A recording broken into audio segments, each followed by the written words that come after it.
ડભોઈ તાલુકાના સામાન્ય ચૂંટણીનું આજે પરિણામ જાહેર થયું હતું। 22મી જૂનના રોજ ડભોઈના 28 ગ્રામ પંચાયત પૈકી 22 સરપંચ અને 90 સભ્યો માટે મતદાન થયું હતું। 22 સરપંચ માટે 64 અને 90 સભ્યો માટે 201 ઉમેદવાર મેદાનમાં હતા। ત્યારે સરપંચ પદ માટે 79.07 અને સભ્ય પદ માટે 78.55% મતદાન થયું હતું। ડભોઈ કોલેજ મેદાન ખાતે મતગણતરી થતાં 22 સરપંચ અને 90 સભ્યો તરીકે નિમાયા હતા, જેમાં પણસોલી ગામે જિલ્લા પંચાયત ઉપપ્રમુખ વકીલ અશ્વિનભાઈ પટેલના પુત્ર વકીલ હર્ષિલ અશ્વિનભાઈ પટેલનો 979 મતથી વિજય થયો હતો। તમામ નવીન સરપંચોને ડભોઈના ધારાસભ્ય શૈલેષભાઈ મહેતા દ્વારા શુભેચ્છાઓ પાઠવવામાં આવી હતી। ડભોઈમાં છેલ્લા 3 વર્ષથી 28 ગ્રામ પંચાયતને વહીવટી રાજથી ચાલતી હતી। આ ગ્રામ પંચાયતોની ચૂંટણી જાહેર થતાં જ ખુશીની લહેર છવાઈ ગઈ હતી।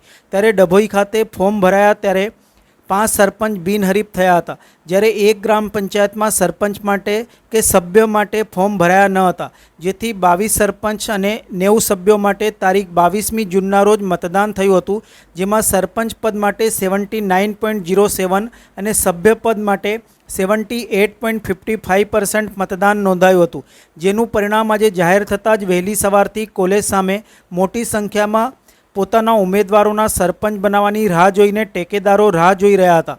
એક બાદ એક સરપંચ જાહેર થવાના શરૂ થતાં ડભોઈ એસટી ડેપો ઉપર વિજય સરઘસો નીકળ્યા હતા। ત્યારે રાજકારણની જો વાત કરીએ તો ડભોઈ સૌથી મોટી સીટ ચણવાડા 9 સરપંચ માટે ઉમેદવાર નોંધાયા હતા, જેમાં સુધાબેન અશોકભાઈ વસાવા તેમની પેનલ સાથે વિજયી બન્યા હતા। બીજી તરફ કરનેટ ગામે શ્વેતલ અજયભાઈ ભાટિયા અને મહત્વપૂર્ણ ગણાતી પણસોલી ગામ પંચાયત કે જ્યાં જિલ્લા પંચાયતના ઉપપ્રમુખ વકીલ અશ્વિનભાઈ પટેલનો પુત્ર વકીલ હર્ષિલ અશ્વિનભાઈ પટેલ સરપંચની ઉમેદવારી કરી 979 મતથી વિજયી બન્યા હતા। ડભોઈના 22 સરપંચ અને 90 સભ્યોના એક બાદ એક પરિણામ જાહેર થતાં ધારાસભ્ય શૈલેષભાઈ મહેતા દ્વારા તમામ વિજેતા સરપંચોને શુભેચ્છાઓ પાઠવી હતી।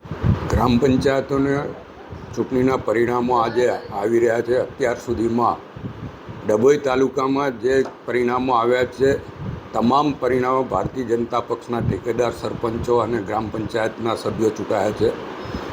હજુ પરિણામો જાહેર થઈ રહ્યા છે, પણ જે ટ્રેન્ડ દેખાય છે એમાં 100% સરપંચો ભારતીય જનતા પક્ષના ડભોઈ તાલુકામાં ચૂંટાશે એવું સ્પષ્ટ દેખાઈ રહ્યું છે। પરિણામો આવતા હજુ બીજી ગણતરીઓ બાકી છે, પણ અત્યાર સુધીમાં જે 28માંથી 15 જેટલા ગામોના સરપંચો ચૂંટાઈ ગયા છે, એ તમામ ભારતીય જનતા પક્ષના સરપંચો ચૂંટાયા છે અને ગ્રામ પંચાયતના તમામ સભ્યો પણ ભારતીય જનતા પક્ષના ઠેકેદારો છે। ત્યારે હું તમામને અભિનંદન આપું છું અને શુભેચ્છા પાઠવું છું।